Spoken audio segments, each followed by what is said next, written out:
శ్రీ మహాగణాధిపతయే నమః. ఈరోజు మనం 2025 సంవత్సరం మాస ఫలాల్లో భాగంగా ద్వాదశ రాశుల వాళ్ళకి ఎలా ఉంటుందనేటువంటి విషయం గురించి తెలుసుకుందాం. దీంట్లో భాగంగా కర్కాటక రాశి వాళ్ళకి ఈ మాసం ఎలా ఉంటుందనేటువంటి విషయం గురించి తెలుసుకోవడానికి ప్రయత్నం చేద్దాం. కర్కాటక రాశి అంటే పునర్వసు నక్షత్రం 4వ పాదం, పుష్యమి నక్షత్రం 1, 2, 3, 4 పాదాలు, ఆశ్లేష నక్షత్రం 1, 2, 3, 4 నక్షత్ర పాదాల్లో జన్మించిన వాళ్ళందరినీ కూడా మనం కర్కాటక రాశి జాతకుల కింద పరిగణిస్తాం. ఈ మాసం ముఖ్యంగా రవి బుధుల యొక్క యుతి ఏదైతే ఉంటుందో కర్కాటక రాశిలో జరుగుతోంది. దీన్ని జ్యోతిష భాషలో బుధాదిత్య యోగం అంటారు. అలాగే ద్వితీయ స్థానంలో సింహరాశిలో కుజకేతువుల యొక్క యుతి జరుగుతోంది. దీన్ని పిశాచి యోగం అంటారు. వీటితో పాటుగా రాహుకేతువుల మధ్య గ్రహాలన్నీ బంధించబడి ఉన్నట్టుగా ఉండేటువంటి ఈ యోగాన్ని కాలసర్పయోగం లేదా కాలసర్ప దోషం అని అంటారు. ఇవి ప్రధానమైనటువంటి ఫలితాలను నిర్దేశిస్తున్నాయి. వీటితో పాటుగా మీనంలో శని, అలాగే వృషభంలో శుక్రుడు, వ్యయస్థానంలో రవిగురులు కూడా ప్రధానమైనటువంటి ఫలితాలని నిర్దేశిస్తున్నాయి. ఈ గ్రహ గతుల్ని గనక పరిశీలించి చూసినట్లయితే కర్కాటక రాశి వాళ్ళకి కొన్ని విషయాల్లో చాలా ఆనందకరమైనటువంటి పరిణామాలు ఏర్పడతాయి. కొద్దిమందికి కొన్ని రంగాల వాళ్ళకి ముఖ్యంగా కొంత ఇబ్బందికరమైనటువంటి వాతావరణం ఏర్పడుతుంది. మీరు పరిష్కరించడానికి వీలైనటువంటి సమస్యలు వచ్చే అవకాశం ఉంది.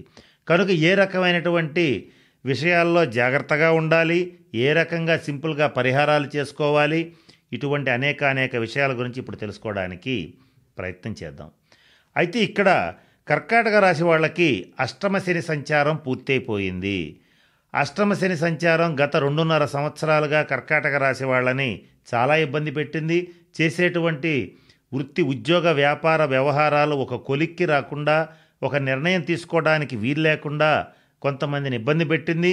అలాగే కొంతమంది కుటుంబ పరంగా చాలా ఇబ్బందులు పడ్డారు, కొంతమంది ఆరోగ్యపరంగా ఇబ్బందులు పడ్డారు. ఇటువంటి అనేక బాధల నుంచి ఈ శనిగ్రహ సంచారం అంటే అష్టమ శని అయిపోవడం వల్ల 9వ స్థానంలోకి శని రావడం వల్ల ఆ బాధలన్నీ కూడా కర్కాటక రాశి వాళ్ళకి పూర్తయిపోయినాయి.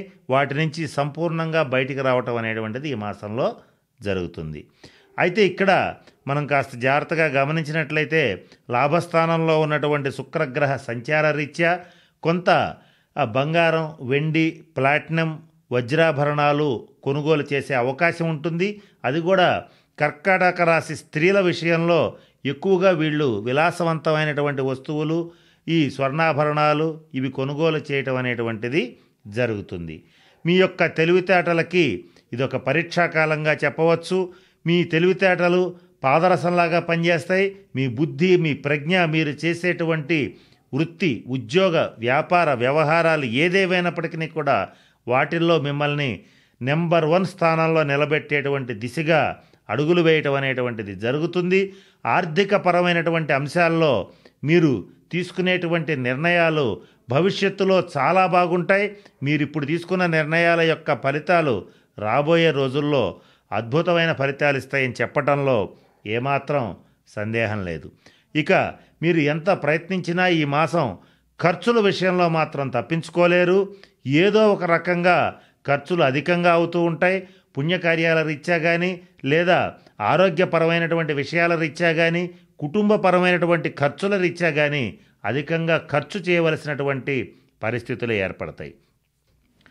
ఇక ఈ అష్టమ స్థానంలో ఉన్న రాహువు, ద్వితీయ స్థానంలో ఉన్నటువంటి కుజకేతు గ్రహాల యొక్క సంచార రీత్యా మీరు చేసేటువంటి పనుల్లో ఆటంకాలు కలగటం, మీ యొక్క మిత్రులే కొద్దిమంది శత్రువులుగా మారటం, అలాగే మీ యొక్క ఆరోగ్య విషయంలో కొంచెం ఇబ్బందులు కలగటం, ఇవన్నీ కూడా ఏర్పడుతూ ఉంటాయి.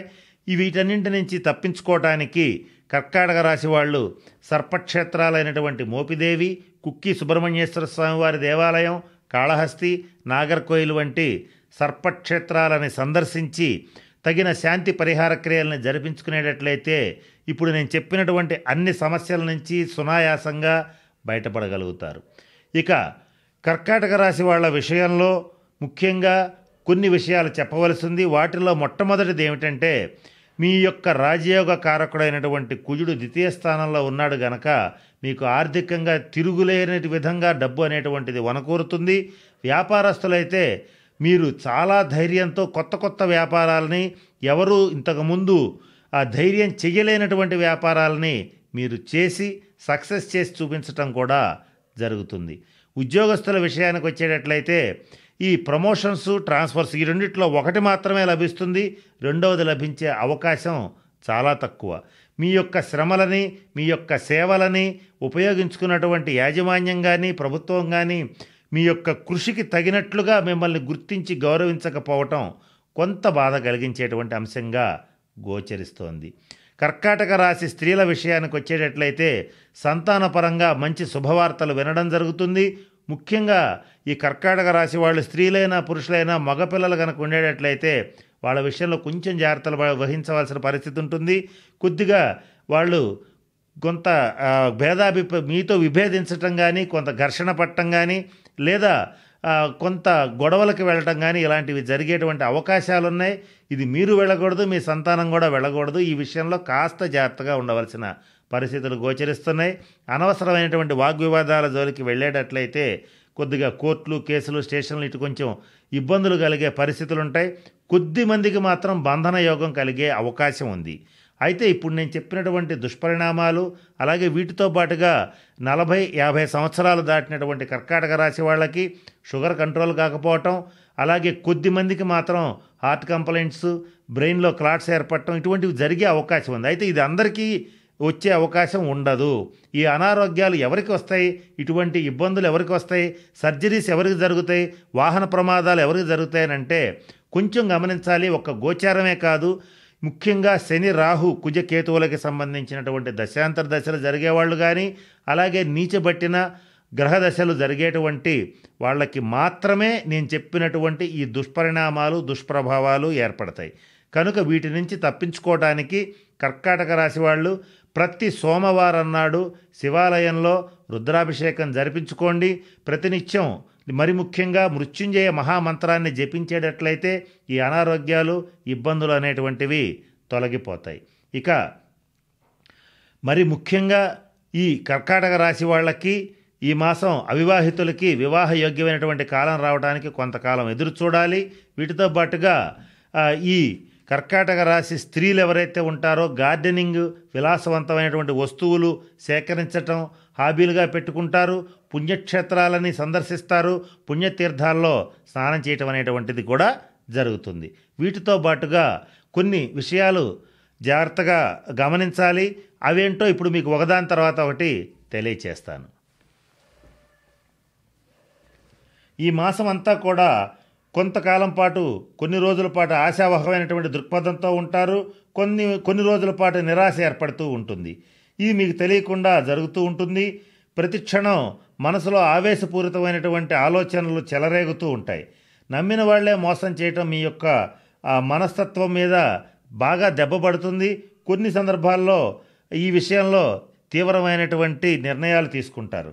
మనసు అనేటువంటిది నిలకడగా ఉండే అవకాశం ఈ మాసం చాలా తక్కువ మీకు. అయితే ఏది ఏమైనప్పటికీ మీకున్నటువంటి జ్ఞాపక శక్తి ఈ మాసం మీకు వరంగా మారబోతోంది. అలాగే కొద్దిమంది సముద్ర ప్రయాణం చేయటం, అలాగే జలం మీద ఎక్కువగా ప్రయాణం చేయటం, దీర్ఘ ప్రయాణాలు అంటే చాలా పెద్ద పెద్ద ప్రయాణాలు, దూర ప్రయాణాలు చేయటం అనేటువంటిది జరుగుతుంది. ఏదేమైనప్పటికీ కూడా ఈ మాసం మీరు ఓర్పును అలవర్చుకోవాలి. మీకు సహజంగానే ఈ మాసం ఓర్పు బాగా తగ్గిపోతుంది. ప్రతి విషయంలోనూ కంగారు పడిపోతూ ఉంటారు. కంగారు పడవలసినటువంటి పరిస్థితి లేదు. అష్టమ శని సంచారం అయిపోయింది కనుక ఓర్పుని అలవర్చుకోవడానికి పరిమితమైనటువంటి శారీరక వ్యాయామం చేయండి. యోగా, మెడిటేషన్, ధ్యానం మీద కాస్త ఫోకస్ పెట్టుకోండి. ఇక శారీరక శ్రమకి ఎంతైనా సరే మీరు ఓర్చుకుని పని చేయగలుగుతుంటారు. కానీ కొన్ని సందర్భాల్లో మీ కుటుంబ సభ్యులు కానీ, మీరు నమ్మినటువంటి వాళ్ళు కానీ మీ మనసు మీద కొట్టేటువంటి దెబ్బ ఏదైతే ఉంటుందో దాన్ని ఓర్చుకోలేక కొంత డిప్రెషన్కి వెళ్ళే అవకాశం అనేటువంటిది ఏర్పడుతుంది. జలుబు, దగ్గు, శ్వాస సంబంధమైన సమస్యలు, అలసట, ఆయాసం వంటి వ్యాధులు బాగా ఇబ్బంది పెడతాయి. బీపీ, షుగరు, జీర్ణాశయ వ్యాధులు కొంత ఇబ్బంది పెట్టే అవకాశాలు గోచరిస్తున్నాయి. ఎవరైతే జీవిత భాగస్వామితో కొంత భేదాభిప్రాయాలతో ఉంటారో వాళ్ళు కొంచెం జాగ్రత్తగా ఉండాలి. కొంత అనవసరమైనటువంటి వాగ్వివాదాలు చేయకుండా ఉండడం అనేటువంటిది ముఖ్యంగా చెప్పదగినటువంటి సూచన. ఈ కర్కాటక రాశి వాళ్ళకి ఒక చిన్న పరిహారం ఏంటంటే, ప్రతి శుక్రవారం నాడు, సోమవారం నాడు తెల్లటి స్వచ్ఛమైన దుస్తులు గనక ధరించేటట్లయితే అలా ఆర్థిక అభివృద్ధి కలుగుతుంది, భాగ్య వృద్ధి కూడా కలుగుతుంది. కనుక ఈ విషయాన్ని, ఈ చిన్న పరిహారాన్ని చేసుకుంటే చాలా మంచిది. ఇకపోతే మీలో ఉన్నటువంటి గర్వం, మొండితనం ఇటువంటి వాటిని, కొన్ని దుర్లక్షణాలని ప్రయత్నపూర్వకంగా వదిలించుకోవటం చాలా అవసరం. అనవసరమైనటువంటి విషయాల్లో ఉద్రేకపడటం కూడా మానివేయాలి. కనుక నేను చెప్పినటువంటి ఈ అంశాలను దృష్టిలో పెట్టుకుని కాస్త జాగ్రత్తగా ప్రవర్తించి తగిన శాంతి పరిహార క్రియల్ని జాతకరీత్యా గనక పాటించేటట్లయితే ఈ మాసం కర్కాటక రాశి వాళ్ళు అద్భుతమైన విజయాలని నమోదు చేస్తారు. ఆ అద్భుతమైనటువంటి అవకాశాలను అందిపుచ్చుకుంటారు. కనుక నేను చెప్పినటువంటి అన్ని అంశాలని దృష్టిలో పెట్టుకుని కర్కాటక రాశి వాళ్ళు తగిన శాంతి పరిహార క్రియలను పాటించి అష్టైశ్వర్యాలతో, భోగభాగ్యాలతో ఉండాలని మనస్ఫూర్తిగా ఆ పరమేశ్వరుని ప్రార్థిస్తూ సెలవు తీసుకుంటున్నాను. స్వస్తి.